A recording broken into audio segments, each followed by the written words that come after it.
এই দেশ এখন ইসলামপন্থীদের হাতে সবচাইতে বড় নিরাপদ, এটা প্রমাণ হয়ে গেছে। ইসলাম যাদের কাছে নেই তাদের কাছে দেশ নিরাপদ না। তারা সুযোগ পেলে মারিং কাটিং করবে, বেঁচেও দিতে পারে। কিন্তু যাদের কাছে ইসলাম আছে তারা এদেশ জীবন দিয়ে হলেও রক্ষা করবে।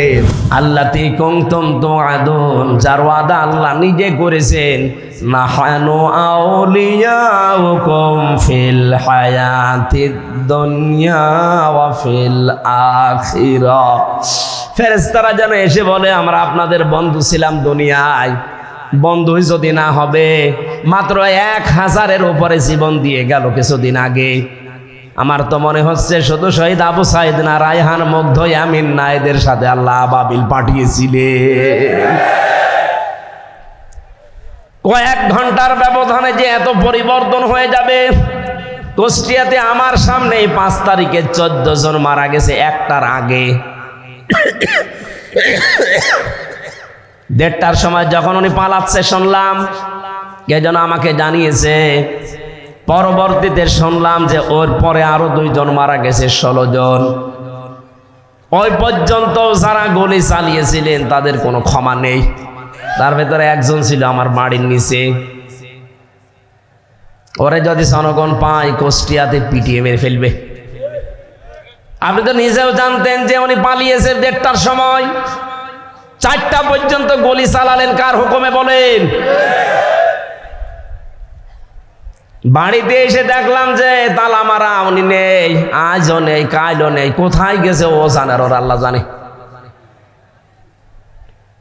আমি যে কথা বলার জন্য ছোট্ট কাহিনীটা বললাম, সত্যি কোনো মানুষ যদি আল্লাহকে রব বলার পরে টিকে থাকতে পারে, মহান আল্লাহ তাকে যে সাহায্য করে জমিনে, এটা আমরা নিজে দেখেছি। এই জন্য আমাদের ঈমান যা ছিল আল্লাহ আরো বাড়িয়ে দিয়েছেন, বলেন আমিন। এটা যেন টিকে থাকে। আমরা মুনাফিকি করতে চাই না। এই দেশ এখন ইসলামপন্থীদের হাতে সবচাইতে বড় নিরাপদ, এটা প্রমাণ হয়ে গেছে। ইসলাম যাদের কাছে নেই তাদের কাছে দেশ নিরাপদ না। তারা সুযোগ পেলে মারিং কাটিং করবে, বেঁচেও দিতে পারে। কিন্তু যাদের কাছে ইসলাম আছে তারা এদেশ জীবন দিয়ে হলেও রক্ষা করবে। তার প্রমাণ আবু সাইদ। কথা বলে না কেন? সুতরাং আমরা চাই 58 জন যখন হয়ে গেছে, আর কিছুদিন সময় দেন। এদেশের 100 জনের 100 জন চাইবে যে দেশে ইসলাম ছাড়া আর কিছু চলতে দেবো না ইনশাআল্লাহ। যারা দায়িত্বে আছে এরা যেহেতু অধিকাংশগুলো মুসলমান, আল্লাহ এই মানুষগুলোকে যেন ওমরের মতো পাল্টিয়ে দেন। জোরে বলেন না কেন আমিন। পৃথিবীতে ভালো কাজ বলে আমরা যারা অনেক দরবার থেকে, অনেক জায়গা থেকে, অনেক দল থেকে ভালো কাজের এই শব্দটা নিয়ে চিল্লাপাল্লা হয়। ভালো কাজ কোনটা, এইটা আজকে কোরআন দিয়ে আমরা জানবো। এরপরে সামনে আমাদের জীবন ওই ভালো কাজে লাগাবো ইনশাআল্লাহ। সূরা মুলকের 2টা আয়াত পড়েছি। প্রথম আয়াত আল্লাহর একত্ববাদ, আল্লাহর পরিচয়, বড়ত্ব, মহত্ব, গুরুত্ব, এই সমস্ত বিষয় নিয়ে আলোচনা আছে, আমি ওইটাই গেলাম না। দ্বিতীয় আয়াতে আছে আল্লাহ রাব্বুল আলামিন বলেন, আল্লাযী খালাকাল মাউতা ওয়াল হায়াতা লিয়াবলুয়াকুম আইয়ুকুম আহসানু আমালা ওয়া হুয়াল আজিজুল গফুর। বলেন আমিন।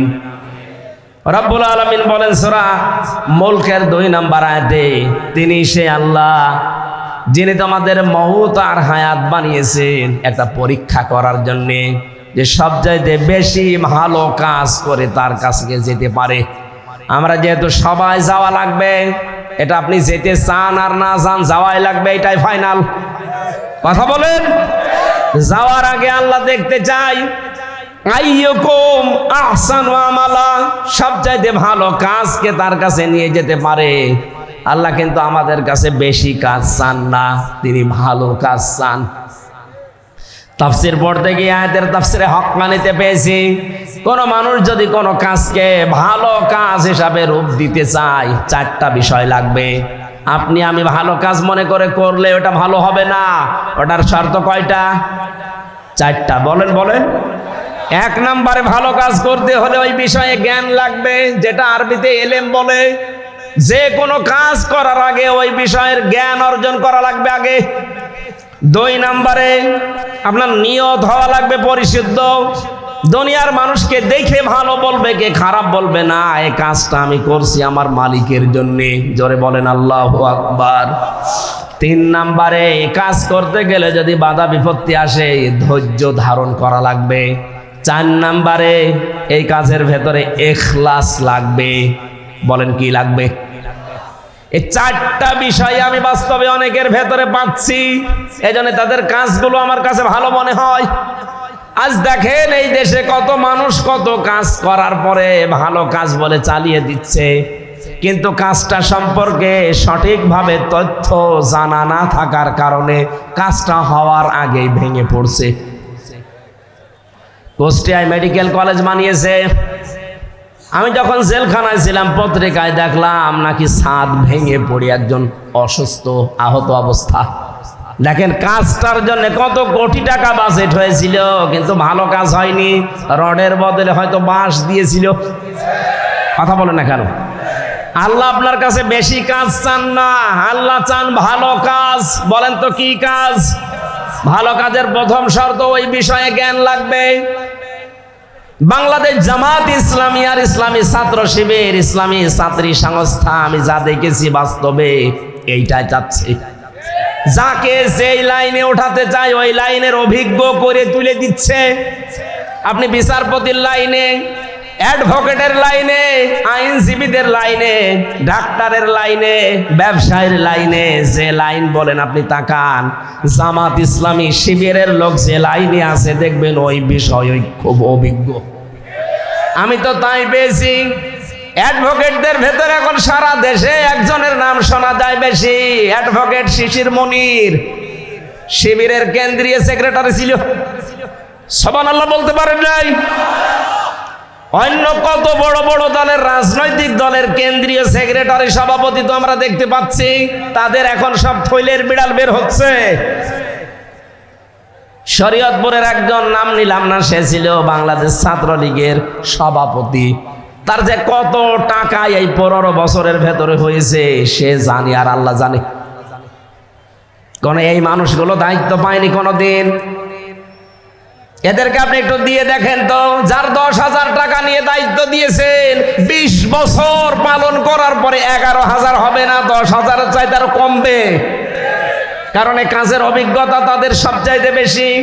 চিকিৎসা বিভাগের দিকে তাকান, আমি তাকিয়ে দেখেছি ফরিদপুরের ডাক্তার শাহিন জাদ্দার, খুলনার ডাক্তার মতিয়ার রহমান, চট্টগ্রামের ডাক্তার আশিকুর রহমান, যতগুলো ডক্টর আমরা পাচ্ছি সব এই বিষয়ের এক একজন সর্বোচ্চ অভিজ্ঞতা সম্পন্ন।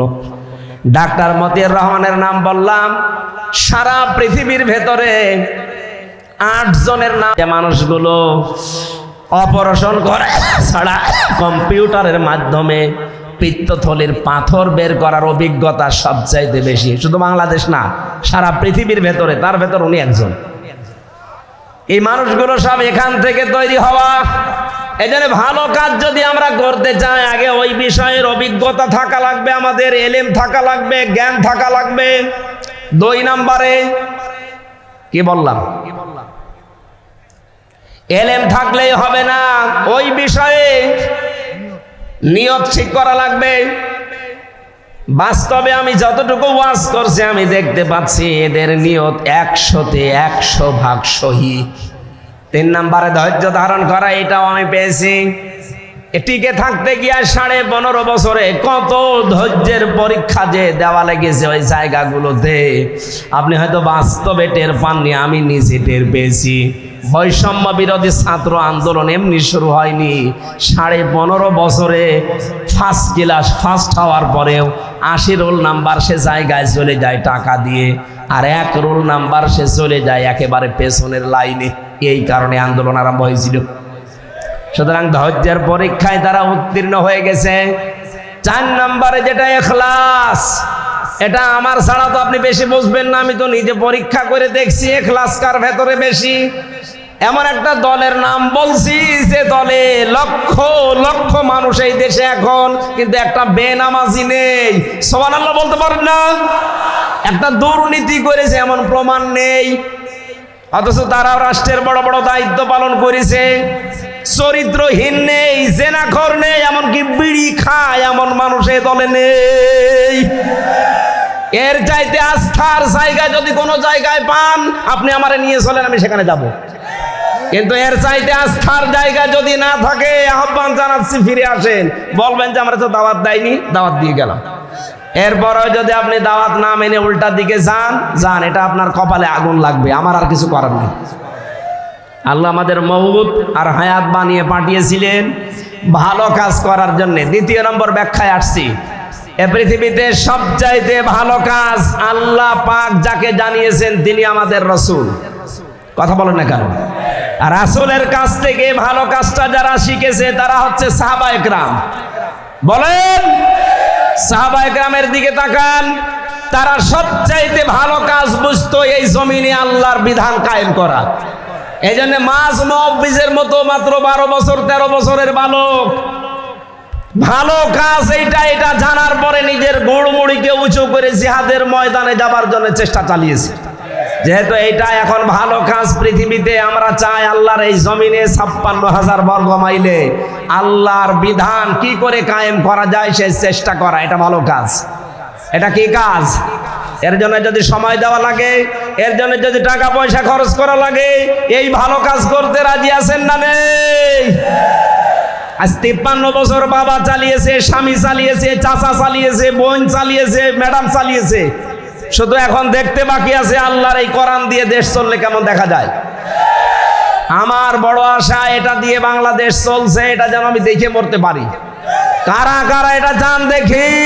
লিল্লাহে তাকবীর। সম্মানিত মা বোন যারা এসেছেন, আপনাদের জন্য পৃথিবীতে ভালো কাজ এইটাই, আল্লাহর জমিনে আল্লাহর দিন কায়েমের জন্য আপনার সন্তান, আপনার স্বামী, আপনার ছেলে, আপনার জামাই, তাদেরকে আপনি রেডি করে দেবেন। আল্লাহ কবুল করুন, আল্লাহুম্মা আমিন। লা ইলাহা ইল্লা আনতা সুবহানাকা ইন্নী কুনতু মিনাজ জালিমিন। রব্বানা আতিনা ফিদ দুনিয়া হাসানা ওয়া ফিল আখিরাতি হাসানা ওয়া কিনা আযাবান নার। বহু কষ্ট স্বীকার করে এই প্রতিকূল পরিবেশের ভেতরে যারা বসে আছে এদেরকে তুমি কবুল করে নাও।